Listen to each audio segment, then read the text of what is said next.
Magandang araw. Sana nagsipunta kayo sa Kalumpit, Bulacan para nasaksihan nyo itong aming masayang Libad Festival.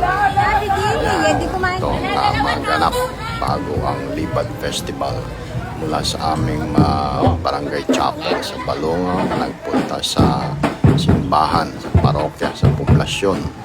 At mula rito, mula doon sa simbahan nga, yun, naglalakad na kami papunta sa Kanyugan, Pagpag, kung saan doon magsisidaong lahat ng bangka doon, magsisakay lahat para sa Libad. Buhayin mo na, anak.